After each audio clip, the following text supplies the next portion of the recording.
welcome back to another edition of Bailey Price Media Live. Bailey Price Media, I like it.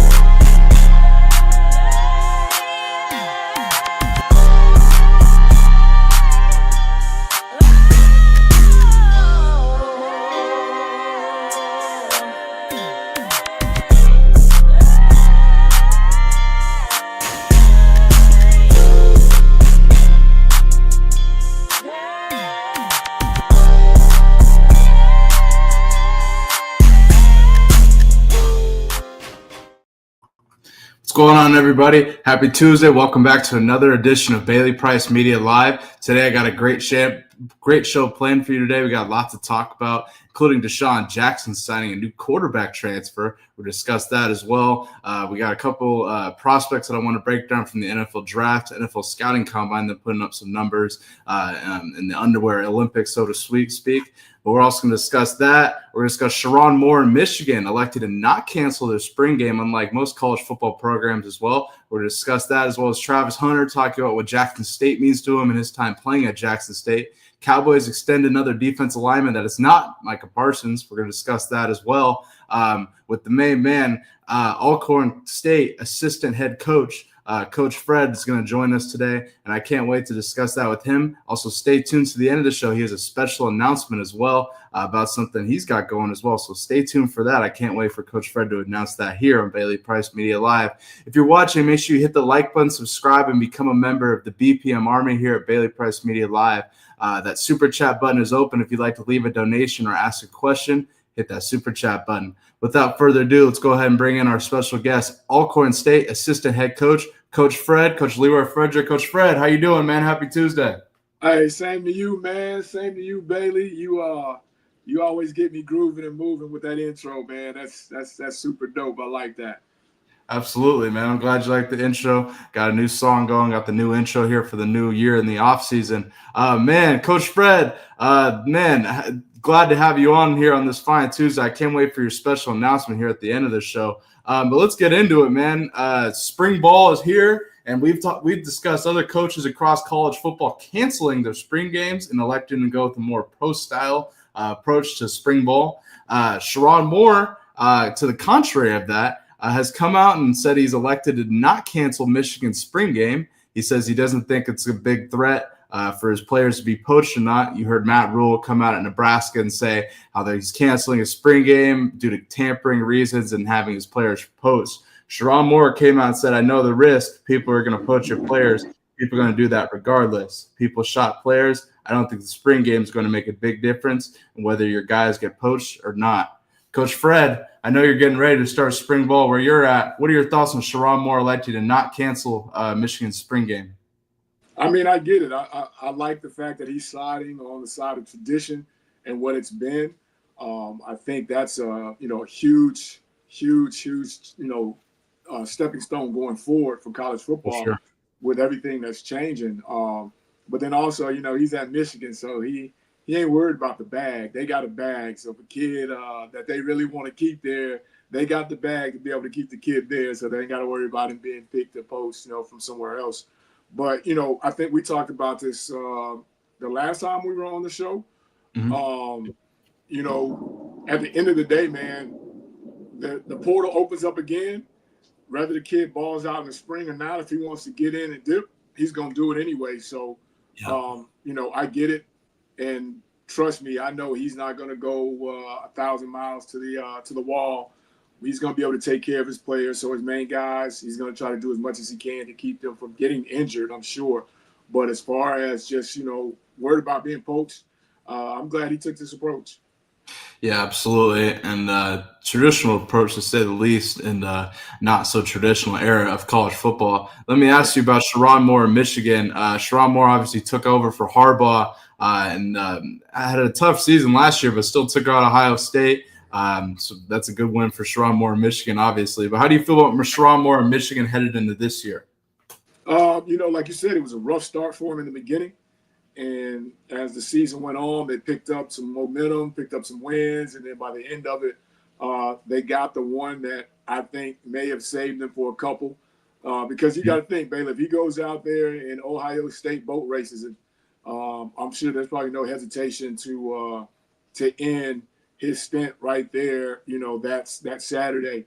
So to go out and do it in the fashion that they did it, I think really brought him some time. But he's got to sew up a lot of loose ends now in the spring with guys that have left, graduated, and he's got to get off to a fast start. I think he's shown that they can do it with their style of ball. Just got to be able to get off to a fast start and keep the momentum going. So I think they ended on the right note. So if they can start out with the momentum that they finished with, I think they'll be okay. Absolutely. And we'll stay tuned this offseason. Obviously, they brought in the number one quarterback, Bryce Underwood, paid him a lot of money. Yeah, man. He's a hell of a player, though. Yeah, paid him a lot of money as a high schooler because coming straight out of high school. So we'll stay tuned to Michigan and that. But in the news, Sherrone Moore elects to not cancel Michigan's spring game and remain traditional, which I think we like to see in this era for sure. Well, Coach Fred, let's get into it. Obviously, you are the HBCU coach, active HBCU coach here on YouTube, talking HBCU. And Travis Hunter talked about his time at Jackson State under Coach Prime. Obviously, Travis Hunter came out of high school, committed to Florida State. The very last moment flipped to Jackson State and Coach Prime, which obviously you don't see typically from a top recruit like Travis Hunter, who right now very well could be the number one pick in the NFL draft. But Jackson Hunter said Travis State was one of the best times of my life playing football. Coach Fred, before I get your take, go ahead and show that take. Take a listen. Coach Prime the whole time, so it wasn't that much of a difference going from Jackson State to Colorado, but one thing I'll say, you have to have confidence in what you're doing and where you're at. So at HBCU, we had so much confidence. That's probably one of the best times of my life because as I was playing football, I was growing as a person. I got so many brothers that went to HBCU now. So that team right there, I always feel like that's the best time I had in college because we had a lot of fun. We enjoyed being at the HBCU. We enjoyed being inside of our skin. Absolutely. Coach Fred, what are your thoughts on Travis's comments on playing at HBCU Jackson State? I think that was the right way to go. I'm sure he could have went, a different route and nobody would have batted an eye. But, the thing that I've kind of found from watching him and just kind of knowing him in passing, he's a genuine kid. I think that, for the most part, when he's saying he had the best time of his life, I think he did. If you think back to your college days, being away from home, man, that freshman year, the first time, can be a real good experience. And then you got to think he wasn't living in the dorm me and you lived in, Bailey. So, it wasn't like that. He's off campus. Yeah. They were living plush. But they had a good team. They had a great setup, man. Coach Prime did his thing over there, ain't no doubt. So I'm sure those years that he was there, that time that he was there, man. I'm glad to hear him still talk about that as being favorable times in his career. Yeah, absolutely. And one thing I want you to talk about, and I got to ask this before we get into it, can Jackson State say they have a Heisman winner? That's our rival, and I'm going to say no, because again, like I said, that's our rival school. But I've always had a question about that because when a guy leaves, transfers, do the school he left, do they have rights to claim him? And that's always a question I have, man. So I guess it's in the eye of the beholder. But I'm saying, That's a great way to answer, Coach Fred. The reason why I brought that up, Travis Hunter actually declared himself a Jackson State Heisman winner in an interview recently before the scouting combine. Take a listen to this. I'm looking at it from that standpoint, like, bro, if I go here, I open up more doors. My name is always going to be there. That's fact. He went to HBCU first. Yeah. So I definitely want to open those doors. So answer this. Does Jackson State get to say that a Heisman Trophy winner went to Jackson State? Definitely. That's where I started off at. I wasn't in college yet. I had to go to college and find out, hey, I went to Jackson State. Yeah. Coach Fred, definitely an interesting take that you hear Cam Newton, ask him about it. I think, like you said, I think your answer ultimately is the best answer when it comes to that. It's ultimately how you look at it for sure. But you heard Travis say you got a Jackson State Heisman winner. I think the biggest thing I take away from Travis Hunter's time at Jackson State is ultimately, like I mentioned at the beginning, his decision to go there. I don't think anybody could have really predicted that besides those who knew his relationship with Prime. Right. I think ultimately it takes a lot of balls. It takes a lot of guts to actually make that decision instead of go to a top tier school like Florida State. Kind of speak on that a little bit and Travis's decision a little bit before we move on. You hit it on the head, man. He had to have, him and his family had to have, I'm talking about 100% trust and belief in what Coach Prime was giving them. And, to make that decision, like you said, because he was a top 5 guy. He could have went anywhere, but he chose Florida State, following in Coach Prime's footsteps because Coach Prime went to Florida State. So, that's, he picked that over Alabama, Clemson. He had some, real big offers. So to say that he flipped last minute to go to Jackson State, man, that will always be huge. But we also understand now why it happened, why the full circle of things happened. Like you said, not really knowing in the beginning the full relationship that he had with Coach Prime, Shador, and all those guys. So, again, I love the question Cam gave him. I don't know if I love the question more or the hat. Cam's always rocking those hats, man. Yeah. Until one actually finishes his career at said school and wins the Heisman, to me, no Heisman there. No Heisman there. Well, there you have it. I think Coach Fred, you give a great perspective on it, better than anybody here on YouTube. So, man, I like it. Well, let's stick on the HBCU talk here and discuss something we discussed previously when we've had you on the show in the past. Deshaun Jackson and Delaware State. We discussed them having a pipeline from the West Coast, obviously Deshaun being from California, having those ties, having coached there as well. And it seems to have started to work here. Delaware State has a commit from a Michigan quarterback transfer, Anthony Arnew, who comes from Pasadena, California, and now is committed to Delaware State, and Deshaun Jackson. Coach Fred, we've talked about that California pipeline in the past. Now we see Anthony Arnew, who started out at Fresno State. I believe he went JUCO at Pasadena Community College off the top of my head. Transferred to Michigan, didn't see any action, and now has transferred to Delaware State. Coach, what are your thoughts on this? Let me ask you first, baby, man. What are your thoughts on that graphic, man? I don't know if I'm really digging the fairy wings. Interesting. Interesting graphic, nonetheless, with the hornet wings in the background. Little ghetto Photoshop there. But Coach, your thoughts on the Michigan quarterback transfer headed to Delaware State with Deshaun Jackson?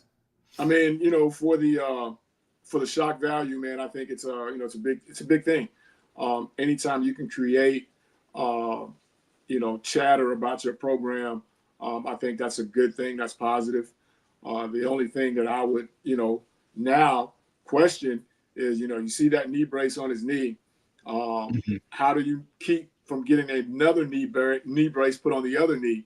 Because I haven't seen them say, or make graphics or put out for any of those big guys up front.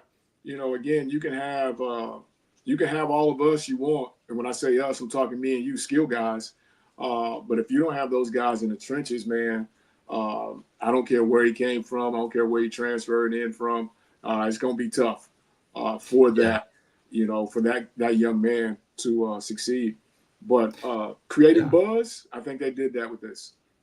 Definitely creating buzz indeed. And Arnew coming from Pasadena, California. I didn't see any time at Michigan, but obviously he has an arm to him, and we'll get to see him in action at Delaware State. Whether he competes and starts at Delaware State is another question. But like you mentioned, Coach Fred, I think ultimately the trenches as well, very important. I don't know if we've seen a ton of action and from Deshaun Jackson landing any lineman transfers or any lineman recruits. But definitely nice to see Arnew transferring to Delaware State. I got to ask you, Coach, Is Deshaun Jackson creating a big pipeline from California to Delaware State like we talked about? Are we starting to see this come to fruition a little bit? I think so. The big trick now, though, you get the kids from the left coast to come all the way to the right coast. Now he's going to have to, keep them there. Right. Cali living is completely different than Delaware living, and I haven't lived in either one of them, but I'd be willing to bet my bottom dollar that Cali living is just a little bit different from Delaware living. So, keeping those kids focused, happy, locked into why they came across the country, across all the time zones, is going to be key. You don't want a mass exodus before you even get a chance to kick off your season. That's a great point, Coach Fred. And here's Deshaun just doing some off-season workouts and dancing with his team here. But that's a great point, Coach Fred, that you mentioned about Deshaun Jackson. You got to hold it all together when it comes time to that season. One thing I wanted to show you and get your take on talking about Deshaun Jackson, Skip Bayless came out and he said he does believe in Deshaun Jackson. He'd stake his career on it. Take a listen to this, and Skip Bayless kind of talking about those who have praised Deshaun Jackson, some of his mentors. Take a listen. I first heard that Deshaun Jackson had been hired as the head coach at Delaware State. My reaction was, huh? Deshaun?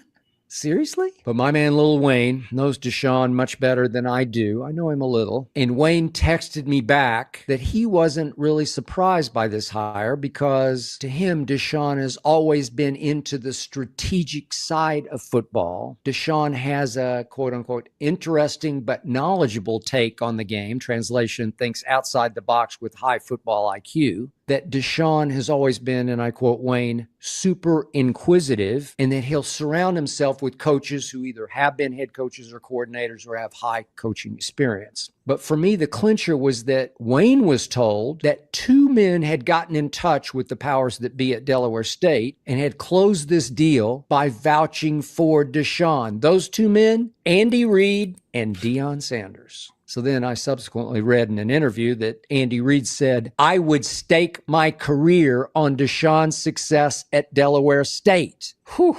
When I read that, I said, okay, I'm all in on Deshaun coaching Delaware State, even though at age 38, his only coaching experience was this past season at Woodrow Wilson High School out here in the LA area. But if Deion Sanders vouched for you, I'm not going to bet against you. Interesting comments from Skip. I like to hear it. Coach Fred, I got to get your thoughts and opinions on Skip Bayless's comments there. I'm interested to hear what your thoughts. Go ahead. Man, that was the first I'd heard the Lil Wayne bit. That was interesting in itself. Again, Coach Reed, Coach Prime, those guys pick up the phone for you. But again, and again, we're not taking anything away from Coach Jackson. We hadn't coached a game yet. Well, Bailey, and I know, man, it's part of the world. It's the way the world is now. Who can pick up the phone for you? Those two pick up the phone. I don't care what other application you had in there. You didn't have a chance because those two picked up the phone.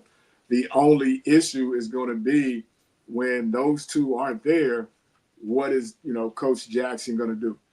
How is he going to react? Sure. He's still relatively young in the business, in the profession, on the coaching side of things.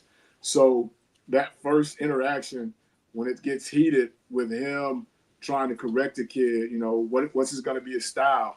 If he's a yeller, if he's a cusser, if he's like our boy JB, and the kid comes back at him, the kid comes back at him, JB style, how is he going to react? It's a fine line early in your career when you're dealing with young people because you're still, relatively close to them. So you talk discipline, you talk strategy, how is he going to do all that? So again, I'm wishing him success. It's not the best starting position because of the program. So I don't think I don't think the masses should expect HBCU national champion 2025. I don't think that's in the cards, but anything's possible. Yeah, I agree. And with Delaware State having won 2 games in the last 2 seasons, I think, it's definitely a rebuild process. Not going to look for any national championships. They're not going to expect it, at least. The last thing I got to ask you, Coach Fred, on the Delaware State front, Deshaun Jackson hired Clinton Portis, former NFL star running back, as his running back coach. Do you have any thoughts on this? I think it's a good hire for Deshaun at Delaware State. Again, it creates buzz. I think it gives you shock value in recruiting. I don't think let's put it this way. I don't know if there's any parent, dad, uncle that don't know the name Clinton Portis. Right. So when you talk about recruiting running backs, when you talk about putting your style together, I think at that point now you've got names that you can send places to recruit and actually, win some of those battles that might be tight. Clinton Portis, I think that was a great shock hire.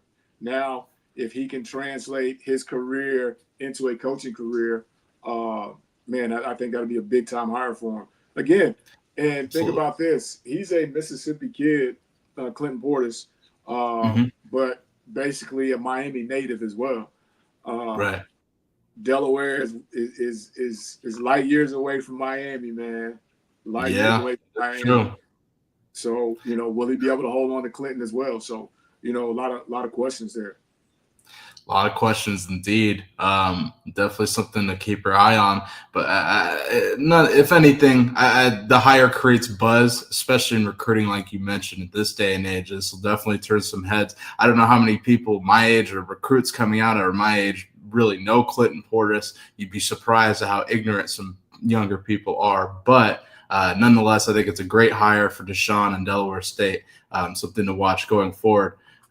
Coach Fred, before we break down some NFL prospects here headed into the draft, I got to ask you, the Cowboys are re-signing star defensive tackle Osa, and I'm not even going to try and butcher this name, Odigizua.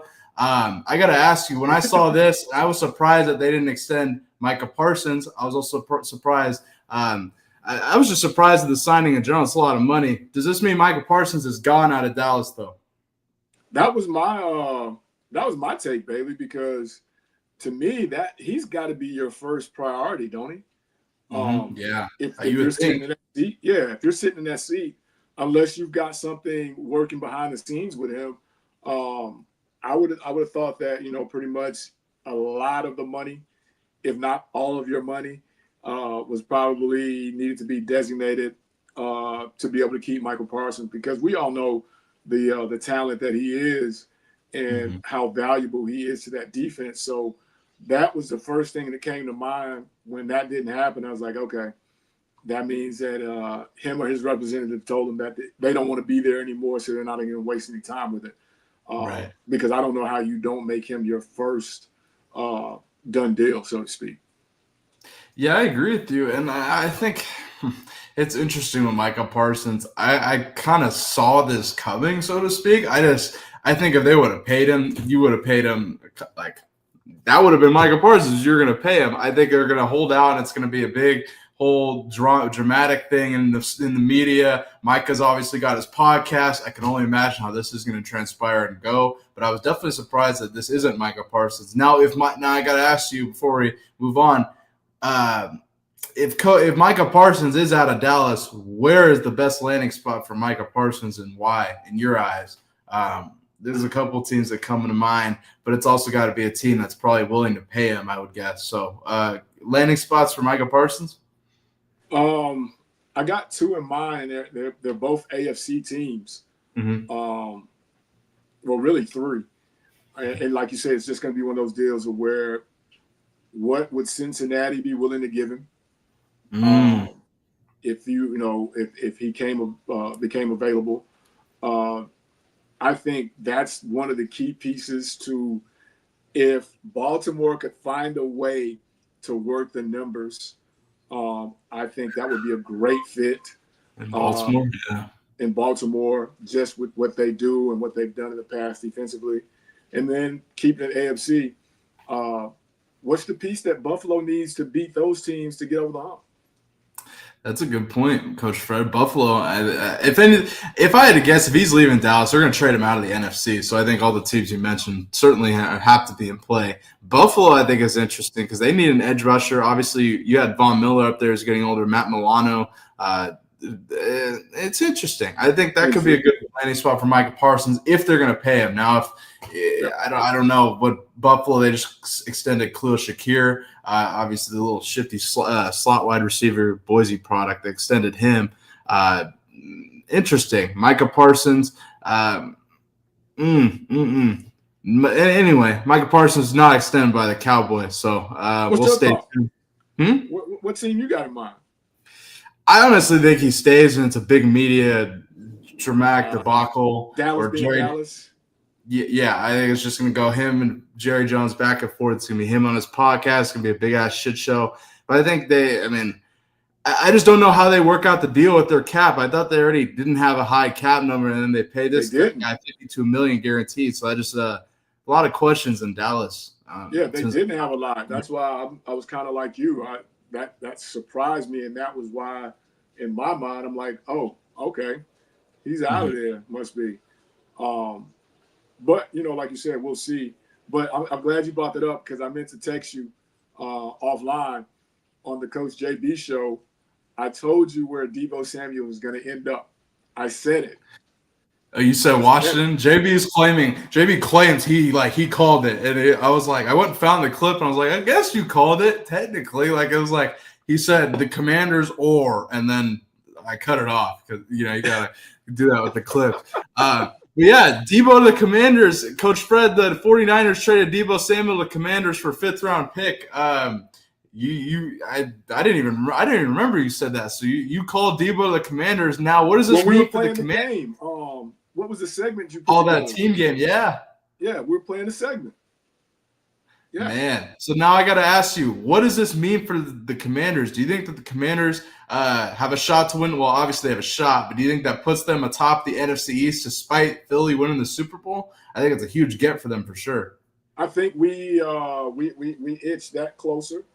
If they pull off the other big move that I say they're going to do, once Cleveland stops being stubborn and we get Myles Garrett, that most definitely puts us there.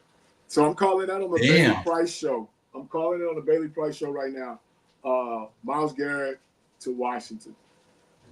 Ooh, man. I believe he said something about wanting to go to the Commanders in an interview or something. He was asked about it. Now, if Cleveland's been adamant that, Andrew Berry, their GM, they're not interested in moving Garrett. Now, we've seen this in the past, though. I think if a team gives them the right price, they may move on from him. But interesting situation in Cleveland. They obviously hold the number 2 overall pick, too. So if they were to ship Garrett to Washington, I would guess if Abdul Carter is in the 1st overall pick, that's your replacement right there. Oh, man. Yeah, now you're thinking. Yeah. Yeah, and now we're thinking here. I don't know. I think they could hold on to Garrett. It seems like they're going to be really stubborn with this. Garrett wants out.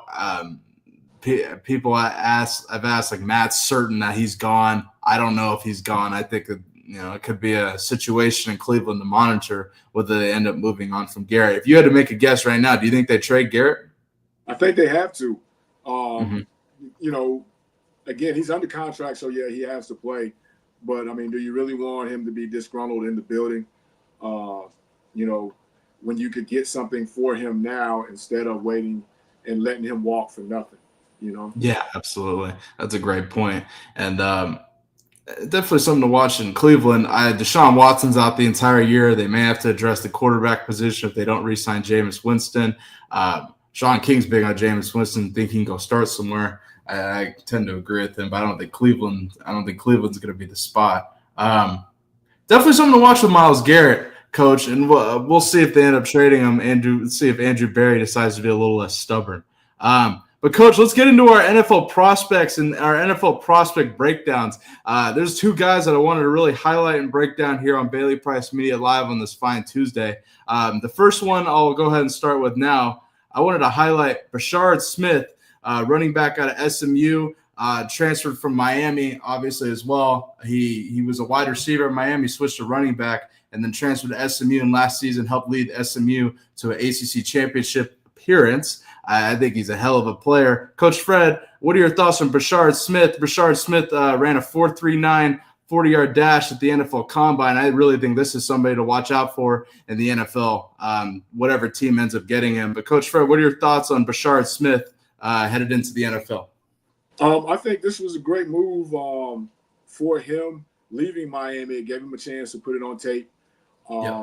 I think he's one of those kids that kind of fits into the person we was just talking about, Deebo Samuels.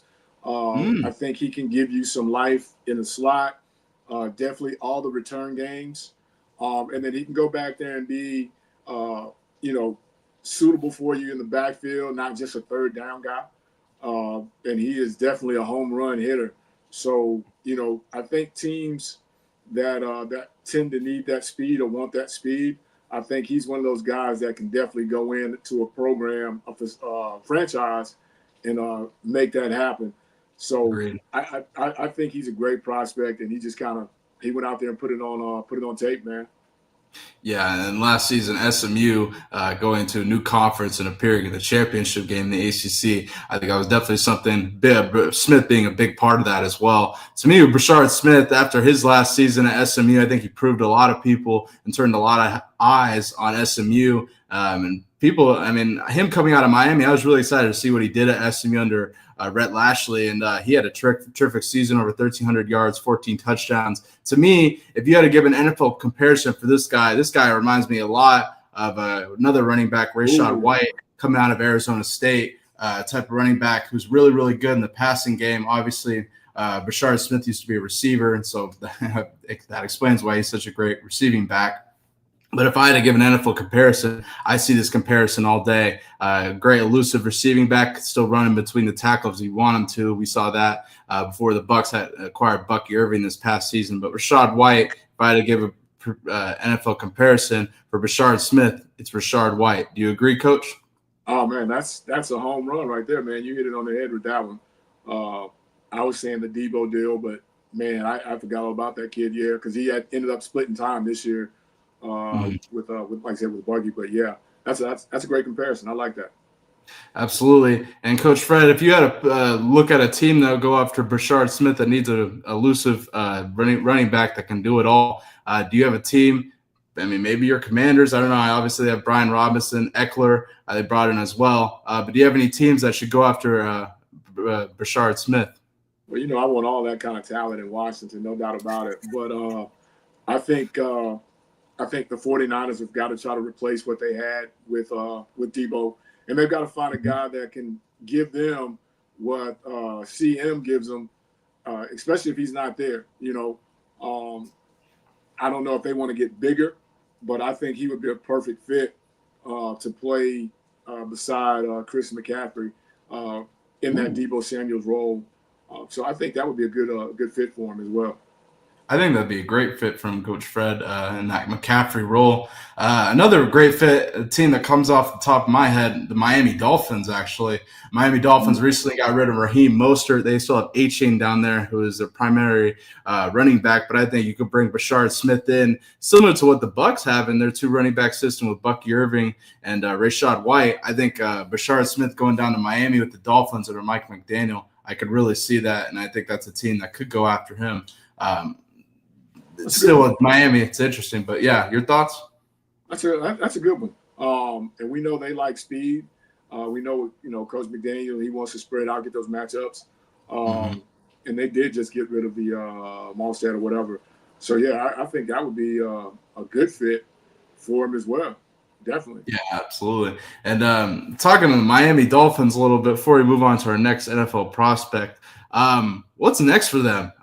Interesting season this past year. Obviously, Tua got hurt, and now you letting go of Mostert. You're hearing all the noise of Tyreek Hill. I'm guessing they're going to hold on to him, but he at one point, I guess, wanted out of there or was done, frustrated with Miami. What's next for Mike McDaniel and the Miami Dolphins?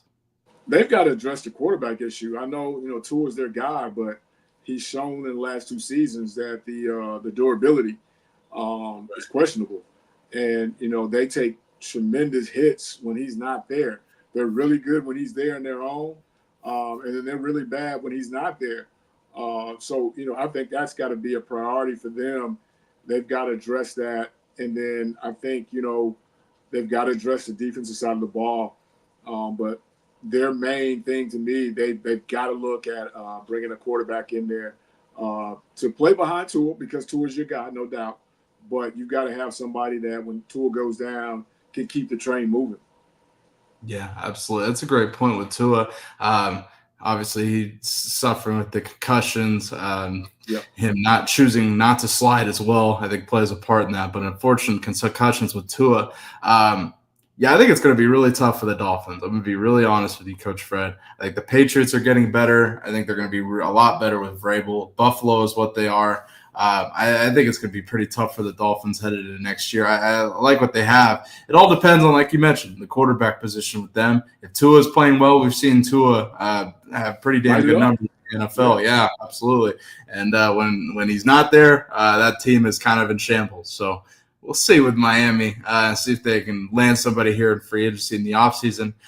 Coach, the next prospect I got to ask you about, Marshall's Mike Green. So Mike Green obviously coming out of Marshall, had a strong season this past year. Obviously made serious headwaves at the senior day with this one-on-one rep against Josh Connolly at Oregon. But Coach, I got to ask you about Mike Green. Is this somebody that could really surprise some people in the NFL coming out of Marshall? I think in the right system, no doubt. I don't know if you got a chance to watch any of his snaps, man. He has a quick first step. He can run the corner. He's an explosive guy. I think in that Von Miller-ish type mold, I think it'd be a great fit. He played at Marshall, so shouldn't be a cold weather problem for him. Some guys really can't, make that adjustment when you think about it, from being in cold weather, being in warm weather through college and try, once you get to the pros. But I think anybody that's looking for an edge guy that plays with speed and tough, can play in the run game, I definitely think he can help a couple franchises. Yeah, absolutely. And like you mentioned, his first step is extremely quick. He obviously played for Marshall this past season under Charles Huff. Marshall ended up winning the Sun Belt, and then Huff ended up leaving and taking a job at Southern Miss. But I think, yeah, absolutely. But I think Mike Green definitely is going to make an impact in the NFL. Where he gets drafted is another thing. But Coach, in terms of my NFL comparison for Mike Green here, he reminds me a lot of someone who the Seahawks drafted about 10 years ago to West Virginia, Bruce Irvin, and someone else who was very quick off the ball. They're built the same, both 6'3", both quick off the ball, high motor. And Mike Green had 17 sacks this past season at Marshall. But if I had to give an NFL comparison, that's mine. Coach, do you have an NFL comparison for Mike Green? Yeah, like I said, a young Von Miller. Mm-hmm. Vaughn was jacking folks up about 5 years ago before the injuries started to stack up. When some of those clips you were just playing, man, with that chop spin, that lean off that block, man, that's Von Miller-ish. Yeah, that is true. Too, you know what I mean? And just saying, playing tough in the run game. Von Miller could play every down. He didn't have to come off first and second down, wait till passing situations, third down. He could play every down, and I think this kid same. Ooh, that was nasty right there. Yeah, I think this kid is the same one. Same one. I think he's the same one. Absolutely. And then now, in terms of talking, in terms of teams that I think could go after Green or would be a good fit for Green, one team that off the top of my head, the Raiders. I think the Raiders. Green could fit in as a guy opposite of Max Crosby if the Raiders elect to do that. The Raiders hold the 6th overall pick. I don't know if they're going to end up taking Green that high. I will say Pete Carroll has a history of trading back in the first round, so that's something to watch in terms of them getting Green. But I think Green is one of those standout guys. Pete Carroll also drafted my NFL comparison for Green, Bruce Irvin. But I think in terms of Green, the Raiders definitely need help defensively in the secondary.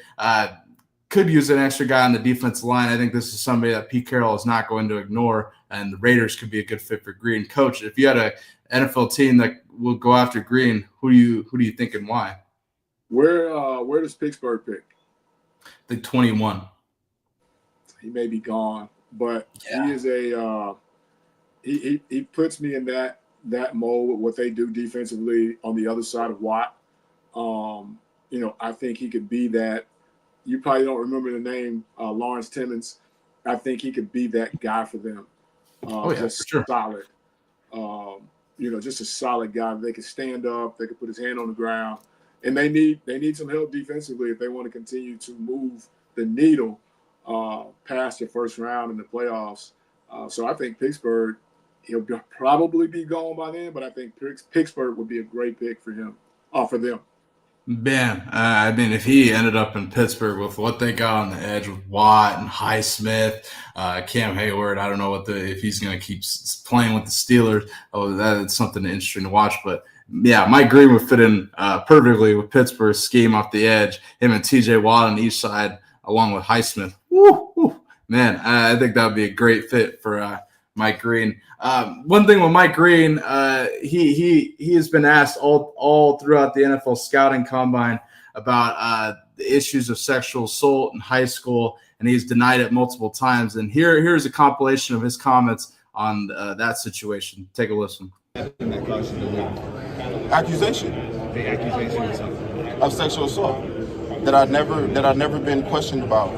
That nobody ever investigated. No, I've never been charged with anything, and I'm just going to continue to stick to my process and just tell the truth and how it is. There's two, one in high school and one in college.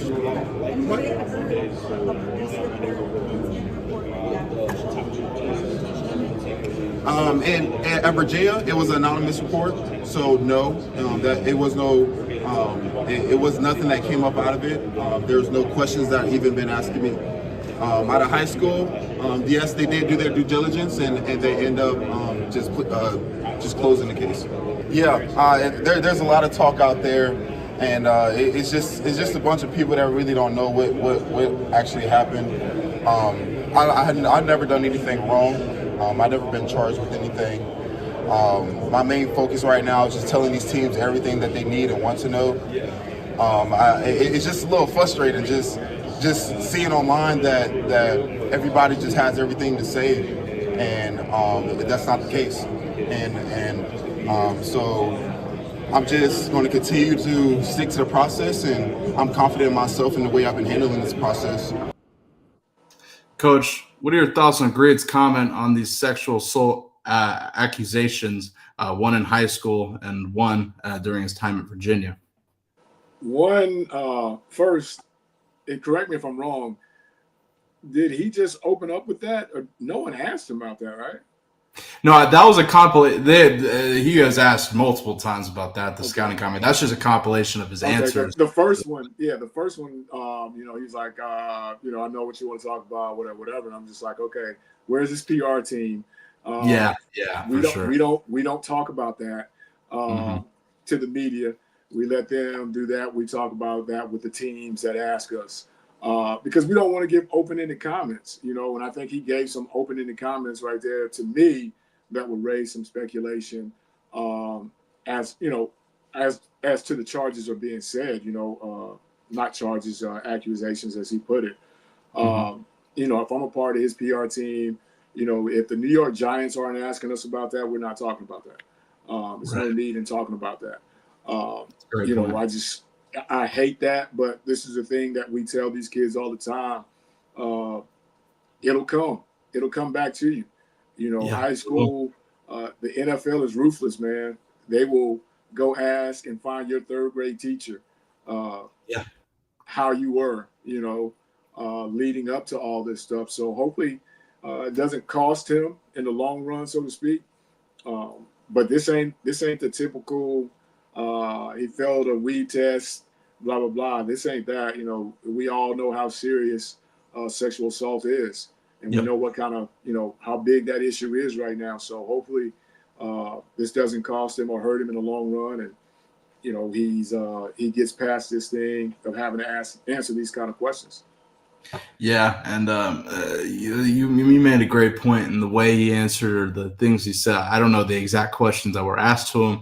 I just do know at times things were left open ended, and so yeah, that is a good point. In terms of this, Green was never charged with anything, but yeah, like you mentioned, the NFL is going to do their due diligence. They're going to dive in. They're going to ask everybody about every single thing. There's nothing really to hide on that aspect. They're going to find it. And so when we come to the combine every year, this seems to happen where some sort of story has come out. Crazy story.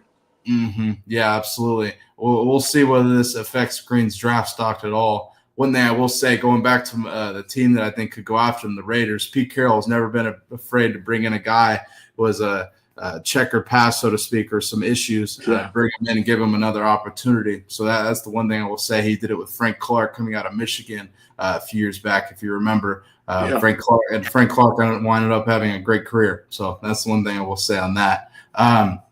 But man, Coach Fred, I think we had a great show on this fine Tuesday. Broke down several different topics across college football. Broke down 2 prospects as well, headed into the draft, and we'll do more prospect breakdowns before we get to the draft. But Coach Fred, for those listening and those who like Coach Fred and want to hear more of Coach Fred and more HBCU football, Coach Fred's got a special announcement here. Coach Fred, I'll let you take it away. Go ahead. Hey, man. So starting Wednesday at 5, the drive at 5, we'll have the Common Man podcast where we'll discuss HBCU. Appreciate it, man. You gave me the nudge. My boy Blue gave me the nudge. Pamela gave me the nudge. So, it's just one of those things where, we're going to crack it open. Not a lot of people are kind of giving the insight behind the curtain, so to speak, in the HBCU sector when we're talking football. Bailey, we're going to dive into the Division I side of HBCU football, Division II side of HBCU football. And today, someone's like, man, how much are you going to get into the JC ranks? Well, we're going to dive into the JC ranks as well. We'll have coaches on junior college. Being here in Mississippi, there's a 12-team league here. So, this is one of those things where junior college football is really big. And we've been talking about this on your show, on JB's show, with the new ruling that may get passed as far as JC competition goes, not counting against kids' eligibility. I think that'll be a great sector that we'll add to the show as well. So, again, Common Man, Drive at 5, the only active football coach, college football coach, social media. Man, we're going to dive into it. And right now we're saying every Wednesday, Bailey. And if things change and the sector picks up and people want more, we'll add more days. Absolutely. Well, Coach Fred, check out Coach Fred on the Common Man podcast, Wednesdays, 5 p.m. Central. I can't wait to see Coach Fred break down more HBCU football in depth. And Coach Fred, as the thumbnail right here says, the only active coach on YouTube. I think you give a unique and genuine perspective that you can only find right here on Bailey Price Media or on the Common Man podcast with Coach Leroy Frederick. But Coach Fred, I can't wait to see that, and we'll roll that out with you tomorrow. But man, I can't thank you enough for joining the show today. We had a great show, and anytime, brother, anytime. Can't thank you enough for joining, man. And I can't wait to see you on your show tomorrow. So all those watching, go check out Coach Fred on the Common Man podcast today. You'll see him tomorrow, 5 p.m. Central. Absolutely. Coach Fred, I can't thank you enough for joining. I'll holler at you offline. Great show on this fine Tuesday. Thank you, B. Appreciate you. Absolutely, man. Enjoy the day.